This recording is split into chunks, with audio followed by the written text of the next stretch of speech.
Welcome to the Alumni Speaker Series this evening. I am Annie Puffett. I am the Director of Career Development here at Upper Iowa University, and I would like to welcome to this evening's speaker series, EJ and EJ.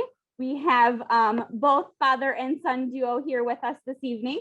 So EJ Smith is a 1997 graduate from the Fayette campus with his associate's degree in liberal arts. So on behalf of Dr. Duffy and the university community, I would like to welcome you both to this evening's edition of our Alumni Speaker Series. It's always wonderful when we get an opportunity to talk with alums, to kind of hear about their successes. We encourage anybody from the university community that is watching us tonight to enter in any comments they have in the comment feature on Facebook Live. This session is also being recorded and will be also put out on the university YouTube page, so you can watch it later and can reach out to EJ at that point in time as well. We will provide some information to the business that he has, Famous Puddin', and he's going to talk a lot about that tonight. So I would like to welcome you this evening, EJ. And I'm just going to turn it right over to you. I know there are several things that you want to talk about this evening, but first, can you just tell us a little bit about yourself? Hello, and thank you for having us. We are so honored to be here today. Miss Upper Iowa University. I love what you guys have done to the school and everything. Just a little history about me. Like Ann said, 1997. I graduated from Upper Iowa University. I was a resident assistant there, great being an RA. I was a football team captain there. I was a part of Alpha Nu Omega, one of the great Greek fraternities on campus. My daughter was actually born in Iowa. My wife got pregnant while we were there, and she came up and she lived in a little trailer on the other side of Upper Iowa at the time. And we also had our son Royce up there with us. He was 3 when I visited up there. So he was always running around on campus. It was crazy back then. I don't know, people couldn't get away with what I got away with back then. But yeah, so we started Puddin'. And so as I started to reflect a little bit, I was blessed enough to actually make Puddin' in the dorm rooms, right? Because one of our dorm roommates, Gary Mummin at the time, wanted some banana pudding, and it caught my attention. I'm like, what do you know about banana pudding? And we did a little contest, and he came back 10 minutes later, and I'm like, what are you doing? He said, I got this pudding made from a box mix. I said, you can't make banana pudding from a box mix. So about an hour, I was done with mine. He tasted it. He was like, wow, I would never make another box mix pudding again. And so from that time, I came home from college, and to give back to the community, I started coaching Pop Warner football, and I had the best season ever. We needed a fundraiser to raise some money for some equipment and for the banquet. And I said, well, I know how to make a great banana pudding, just have the parents buy for 1 week. And the parents kept buying all week, all season long. We raised so much money. A parent came up to me and said, EJ, do me a favor and take a sample of this to my friend's restaurant. And I said, for what? He said, because I think you can go into business selling pudding. I said, man, I don't want to go into business selling pudding. I'm just getting home from college. I got these big aspirations, big dreams. And here this guy's talking about my passion, my childhood favorite dessert that I can make a living from. Anyway, after he convinced me to take it, I did. They loved it. They bought a dozen. Within a month time, they were ordering over 300 of these individual desserts. And it blew my mind, right? And it blew up my kitchen. My wife said, she kicked me out. She said, EJ, I need my kitchen back. And I just happened to be riding downtown Long Beach one day on Pine Avenue, and I just happened to look through my peripheral and seen a deli for sale. And I jumped out. The owner was in there. He waved me in. We talked, and what do you know? I came out owning a deli. I didn't know anything about deli sandwiches or anything. But that's basically how we got started. And I was in management at the time, working for, I think it was Comcast Communications. And nobody could believe I was going into the pudding business at the time, leaving this job. I pulled out my 401k. I did what I needed to do to make it happen. We started to get some traction. As soon as I made enough money to have my wife quit her job, I did that. So me and my wife are in there working at the same time. I had the kids in there working. I mean, I probably still owe them some money to this day for all the work they put in back then. But that's basically how we got started in the business. And we actually had to shut down back in 2008 when Val got sick. We found some doctors in Arizona that was familiar with her case. And so we shut down, moved to Arizona. We ended up falling in love with Arizona. We found a nice community up there in Australia Mountain Ranch in Goodyear. And they had the surgeries. Val turned out well, and she's doing well to this day, thank God.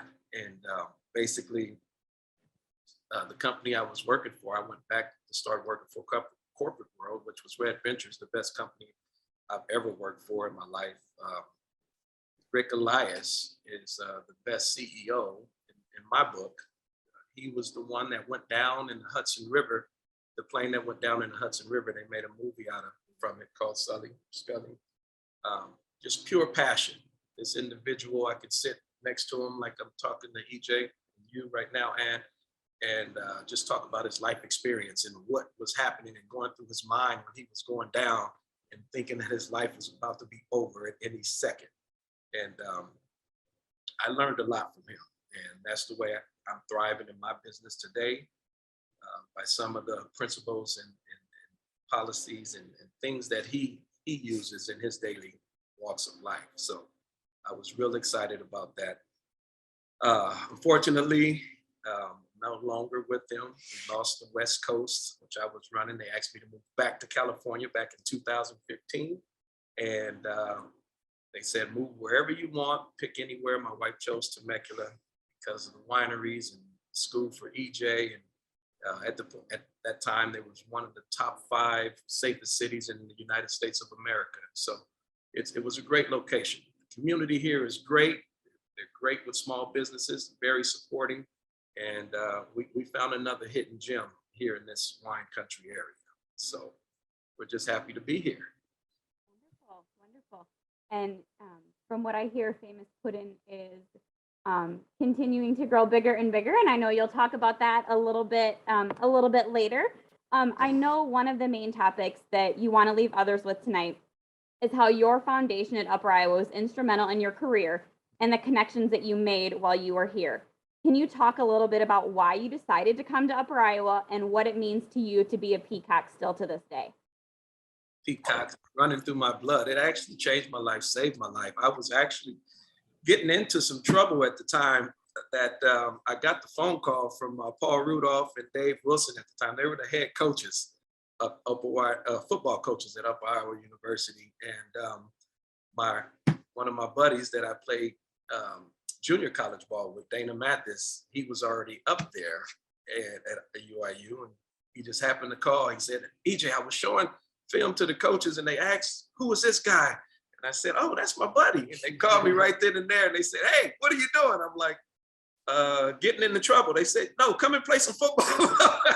So I took a trip out there and I thought it was the best move for me. And I just love what Upper Iowa had provided for me at that point in time. I really did need that in my life at that point in time. Leaving the big city, you had everything accessible to you 24 hours a day, going to Middle America, and it seemed like it was just the whole town. Everybody knew everybody. You didn't want to ever do anything bad because everybody knew who you were. You couldn't get away with anything, right? Everybody was in your business, but it was just full with love, full with community. Everybody treated you so nice and well, and the friendships and the bonds that we created through football, through fraternity, through academics and the teachers, being able to have that connection and that one-on-one time. The school wasn't really that big at the time, so you really got a lot of special attention from the teachers whenever you needed it. And then I still have contacts to many of the students from back then to today. As far as business-wise, I remember, rest in peace, dog catcher, one of our fraternity brothers. When he graduated from Upper Iowa, he went to work at Walgreens. He was a manager, district manager. And he remembered having to put in, we were talking at the time to have it distributed through his Walgreens that he was actually over in Atlanta. And I mean, who knew? Like anything, with all of these relationships that you are building while going to school and on campus with, some people might not even think that these are lifetime long relationships that you're building. And I'm still talking to guys weekly that I went to school with. It's amazing. Absolutely. And that lifelong relationship networking kind of throws right into the next question that I have here. One of the things that we emphasize within our office is the importance of having a mentor and networking as much as you can to build those relationships within your field, within the field of study. Did you have a mentor at any point in your career, whether at Upper Iowa, not at Upper Iowa, since you've left Upper Iowa? And then how did your relationship with that mentor help shape your life personally and professionally? Oh, wow. The first person that comes to mind is Coach Daryl Brazil. I met him. He was given a speaking engagement at Upper Iowa University. Our fraternity actually raised money to have him come and speak. And he did. And the presentation he gave was just awesome. And afterwards, I just remember him giving me, writing his number down and saying, hey, if you're ever in Chicago, give me a call. My buddy Dana Mathis, we'd always used to drive to Chicago to fly home from Chicago back to LA because the prices were a lot cheaper, right, for travel. And Dana dropped me off at the wrong terminal. And he took off. And then by the time I got to the right terminal, it was already too late. And they was like, don't worry, you can catch the next plane out. I'm like, oh, thank God. And I was like, what time is that? They said, oh, that'll be tomorrow. And I'm like, tomorrow? And I'm like, I had nowhere to go. And I'm like, oh man, I reached in my pocket and I had Coach Daryl Brazil's phone number in my pocket. Wow. And it said on there, if you ever in Chicago, give me a call. And I called him right then and there. I said, Coach, I'm in Chicago. He said, what? What are you doing here? I said, well, actually, I was on my way home and my plane doesn't leave until tomorrow. And he's like, I'll be right there. So he came and picked me up. Best conversation. We stayed up all night. Just the knowledge, the wisdom, just the experience that this man has provided to me and that I've been able to pass down to my friends and family is, you can't put, how do you say it, monetary value on that. It is worth more than gold. And to this day, we still talk. We still talk every month. And he comes and visits. He's about 80 years old now, but he acts like he's 25. And I think he has vampire blood, but we all laugh. We had Coach Daryl Brazil, but that's one experience and one man in my life that has been a father figure, has been a mentor, he's written many small minor books, and he's given me a couple of those books, but he's handwritten them and he has your name in them. And there's just great quotes, positive messages. And it feels like he's just really speaking to you. And that's something I'll cherish for the rest of my life. That's wonderful. You have been provided many opportunities in your career, from owning a business to being able to work in the corporate world for several years. What are some key turning points in your career that have helped shape your successes? One is always writing in pencil, because business plans, that's what I learned, is that it's forever changing. For one, things have changed so fast for us. The structure, I'm kind of lost for words on that one, because, and I'm sorry, did I introduce my son, EJ? I think we might have done that in the beginning. Yes. Yes.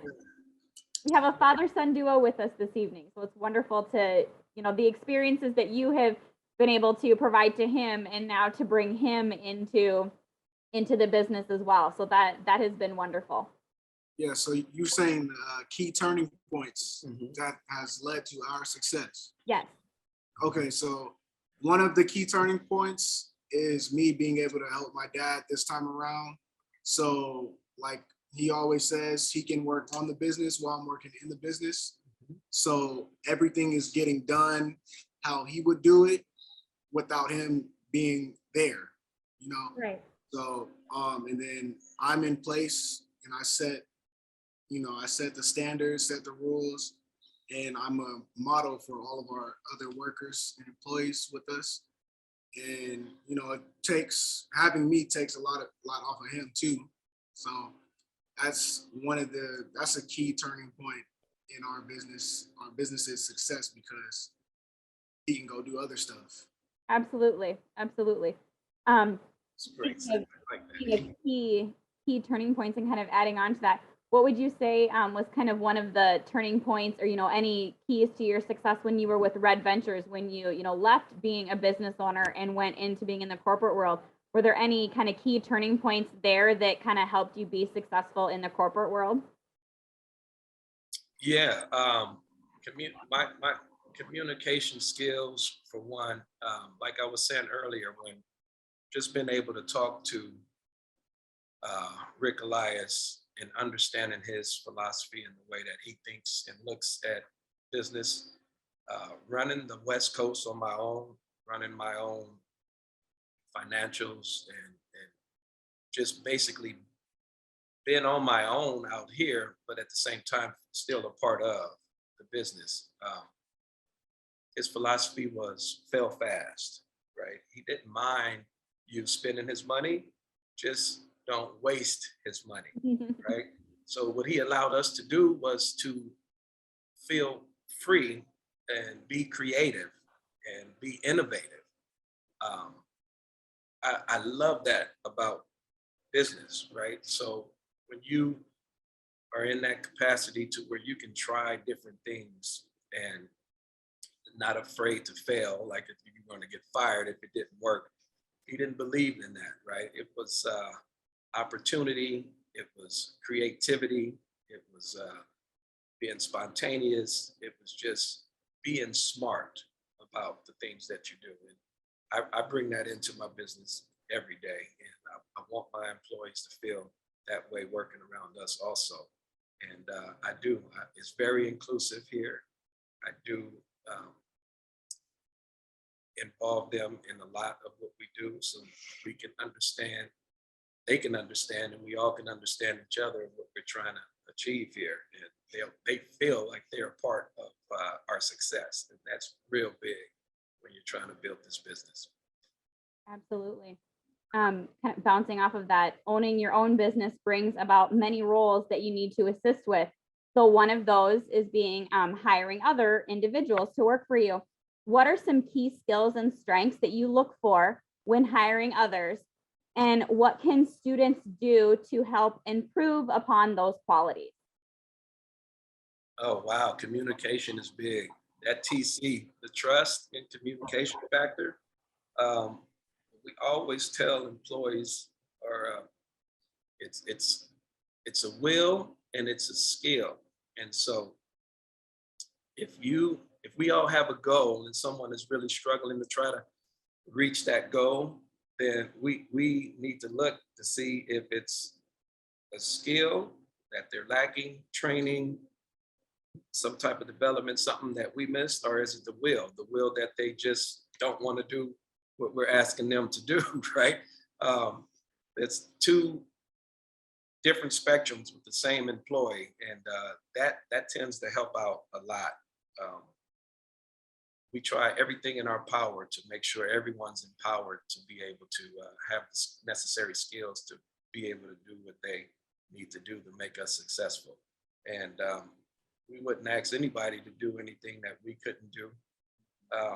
And so, you know, that culture that we share here is real inclusive, right? It's real fun, it's real passion, and we just love what we do. It's fun. Who can have pudding and not smile, right? Like, I've never had anybody. I'm looking at the sign behind you that says putting smiles on people's faces. And I think you're right. Yes. Why wouldn't you want to do something that is going to put smiles on people's faces? Right. That is so true. Yes. That goes along with I'm going to let EJ explain our core values and our mission statement, because when he came to me and we both decided to bring the business back, I said, well, E, I want you to come up with with the foundation. I want you to come up with some core values, and I want you to come up with a mission statement, because I think it's very important for us to be able to not only something to reflect to every time we sit in a meeting, with today, tomorrow, or a year, 5 years from now, that we have a structure, and explain to them what those core values are. So right there above, that's our mission statement. That's putting smiles on people's faces. That's what our goal is. And our core values is the acronym of PUDN. So it's Puddin Unites Diversity Nationwide. So that's our core values. And, you know, that's what we stand by. I love that. The way that you can incorporate pudding into your core values, that's pretty amazing too. You kind of talked about a little bit about bringing your son EJ into the business. And so Famous Puddin' just reopened back up again in 2021, correct? Yeah. Okay. So, and obviously it was after several years of taking some time away from it. Can you talk about why now? Why was this the right time to get back into the family business again? And what are some new things that you're learning from being an entrepreneur this time around? And what are some things that you're kind of sharing with your son about, you know, what it means to be an entrepreneur and how he can let the Famous Puddin' legacy live on? Yeah, first of all, I'm just blessed to be able to create this business and leave a legacy behind. So that's something that I think that all parents, or especially fathers or entrepreneurs, and that's why we get into entrepreneurial, is to be able to leave something for our families, right? If you say, why now? I like the word now, because if you turn it around and flip it, it reads one. So it's, you know, now is the time. And why not now, right? We're going to be winners. So it's just some of the things that I think about.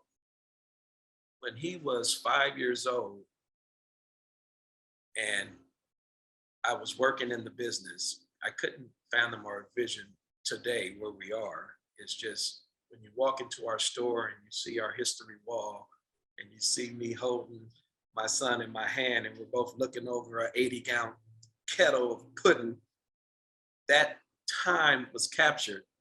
And to be able, I didn't even know we were taking pictures back then, really. But to be able to capture that moment is, it puts me in awe every time I walk in the store and I see that story, because it's just a lifelong dream to me to be able to have something like this and to present something like this to the family and for the community and all the friends and family to really still love it. Like banana pudding which we started the company from as a staple, right? It's been in families for generations. It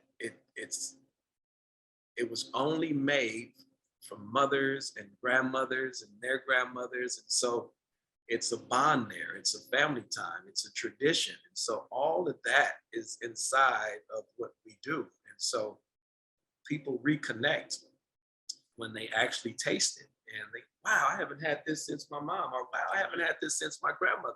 Or even I heard a couple of dads, oh, my dad used to make that back in the day before he passed. So the reconnection is basically where everyone is falling in love with what we do. And it's a genuine feeling. And surprisingly, other than we still know the reason why I got into the business from the jump is that America's favorite dessert is pudding, and bananas is the world's most consumed fruit. So those two factors right there, I knew that I had a business regardless, because all of America loves the things that I'm doing. It's bananas and pudding. A match made in heaven. Yes. So making connections and networking with others is so important to helping with advancement in anybody's career field and pursuing anyone's dreams, as you well know. What would say is your biggest piece of advice for students in making connections and how others can do that? So what's your biggest piece of advice that students can take away for being able to make connections?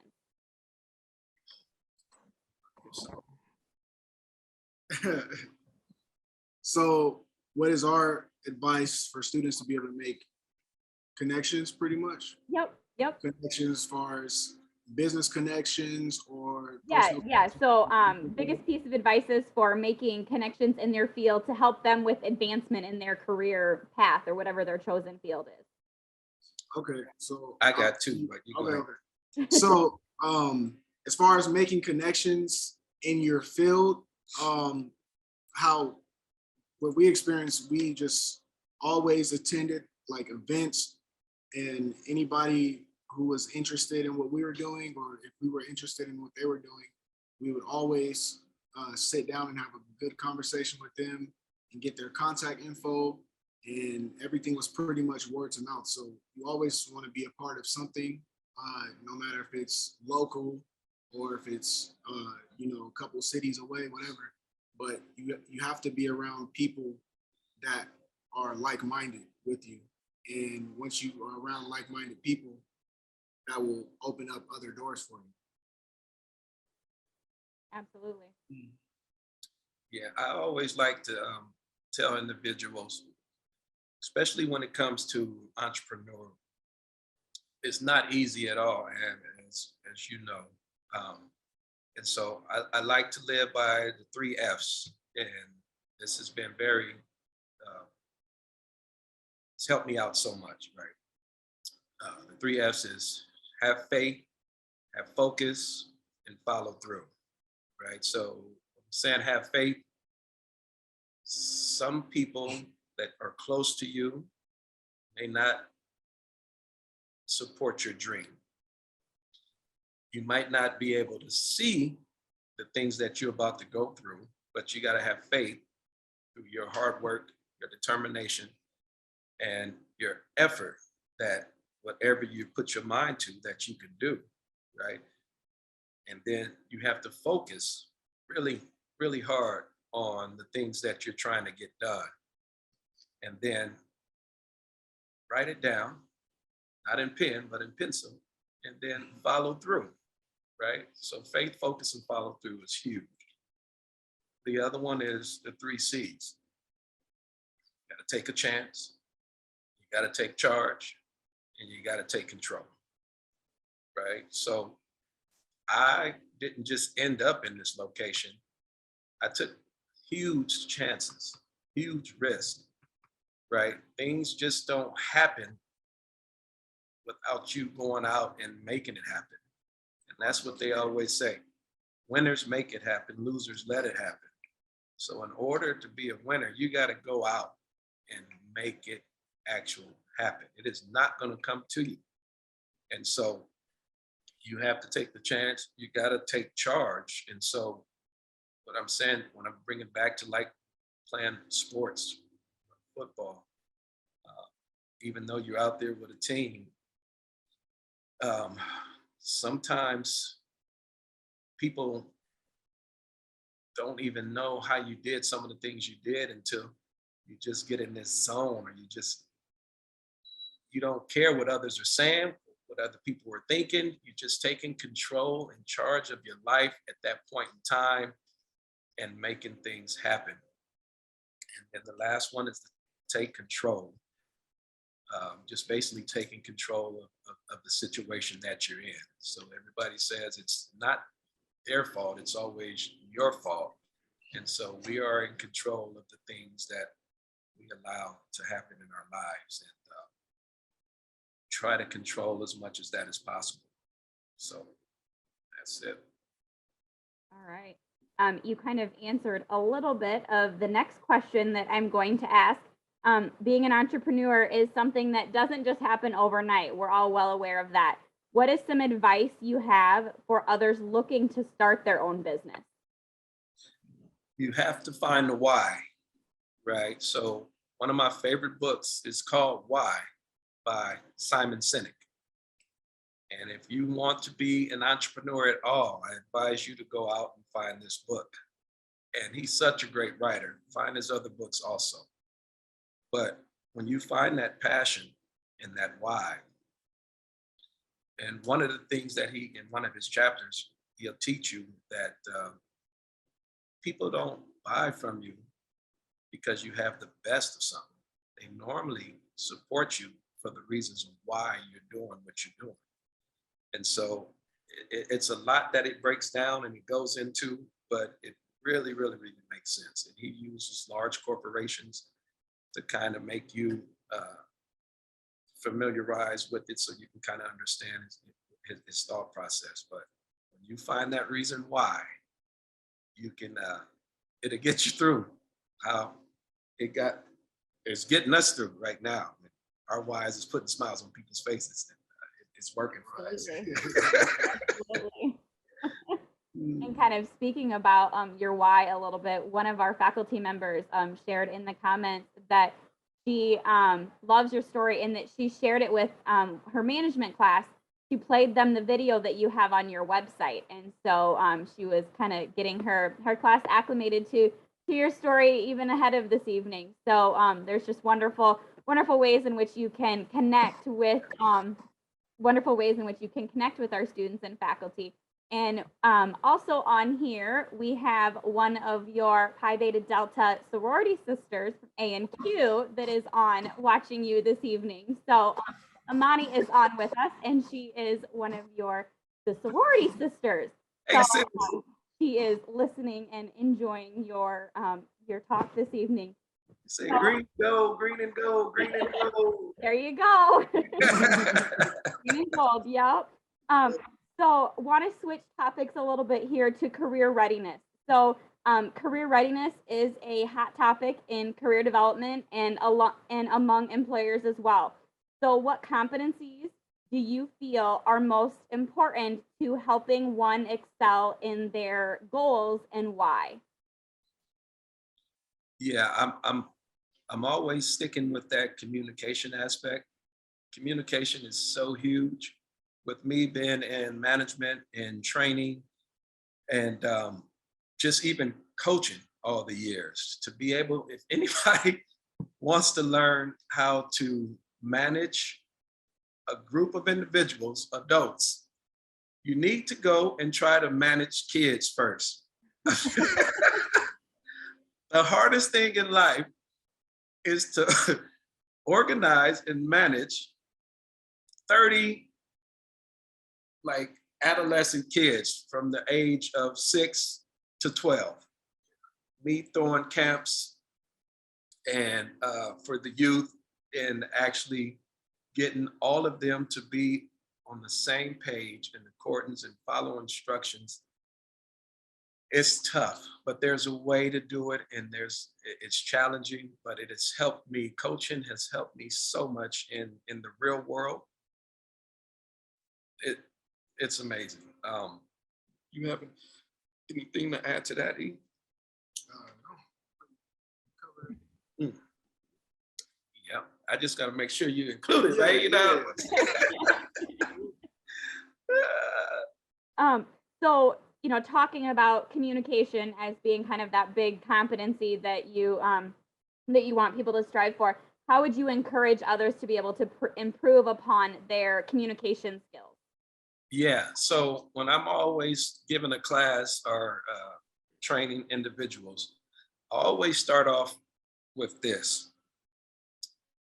And I always give an award if they get the number on the nose, but 99% of the time nobody gets it. And I always ask them, what do people pay more attention to? Verbal or nonverbal communication? And when they give me that answer, I tell them, well, it's nonverbal communication. And I ask them, well, what percentage out of 100 do you think that is? And only one person has ever got that in about 100 training classes, but it's 55% nonverbal communication. And I said, well, what does that tell you? I said, well, that means people pay more attention to what you do, not what you say, right? And so when I'm teaching individuals how to approach other individuals with the eye contact, broad shoulders, firm handshake, and a smile, these all matters, especially with Fortune 500 companies all doing, oh my goodness, I've been out the game for so long, I forgot the name. What is the thing? The surveys, right? So it's the Net Promoter Score. So they're called NPS, right? And so these companies, these large Fortune 500 companies, are all rated on their Net Promoter Scores. And depending on that score, means a lot in the industry behind the scenes. And so when it was my task to get these NPS scores from out of the red until moderate or exceed, from 50% to 85, 90%, these training classes, I had to pinpoint a lot of these just nonverbal communication skills for those individuals that are out there dealing with customers and not knowing that the nonverbal communication was more so than rated on than their verbal skills. So that's huge. Just remember to look at your verbal and your nonverbal communication, because your nonverbal is actually going to be looked at more. Absolutely. I know that there are lots of different ways that people can try and connect with you. If anybody is interested in connecting with you and kind of learning a little bit more about your story, what is the best way that they can connect with you? Yeah, we have several ways. Website, you want to give any of that information? Yeah, we have our website, which is www.famouspuddin.com. So that's FAMOUSPUDN.com. We also have our email, which is ej@famouspuddin.com. And we have our business phone number that I can get for you. Hey, that was new, so I don't have to memorize yet.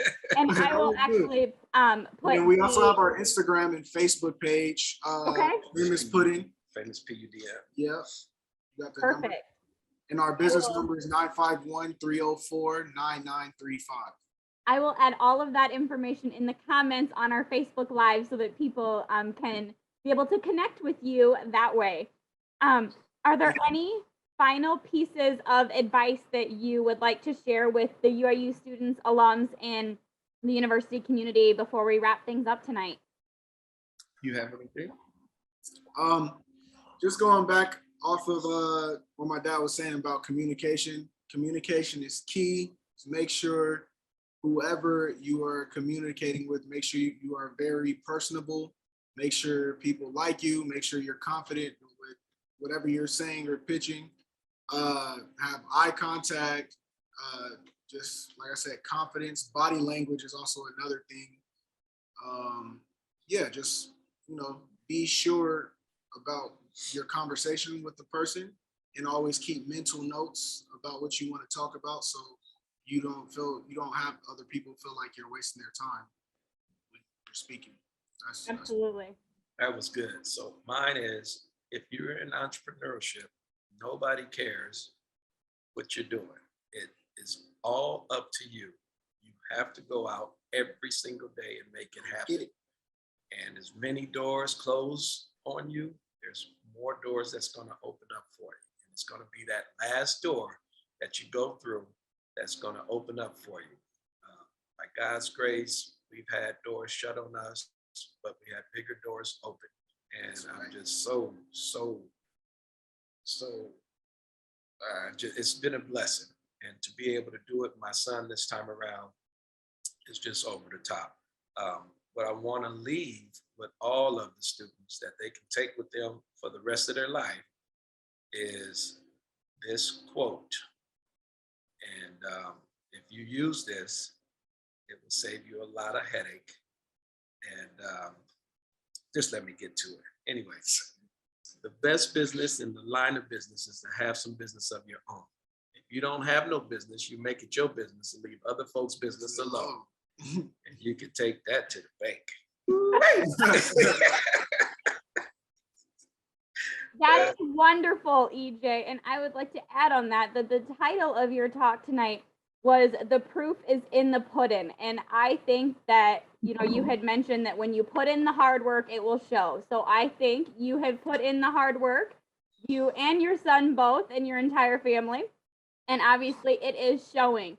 So I don't know if I will be able to put that quote in the comments unless you put it in the comments yourself later, because I don't think I caught everything. All about business and knowing your own business. Yes. I would like to thank you both for joining us this evening. It was wonderful getting to know a little bit more about you, hearing more about your story, and sharing your story with the university community. So I would like to thank the university community for joining us this evening. And the recorded session will be put out on our speaker series webpage. And so we encourage you to take a look at that as well if you were not able to join all of the session this evening. So thank you again, everyone, and have a wonderful evening. Thank you so much, Ann. Thank you, Upper Iowa University. Love you guys. And thank you, E, being here with me. Yes, sir. Thank you, guys. Appreciate it. Bye-bye, y'all.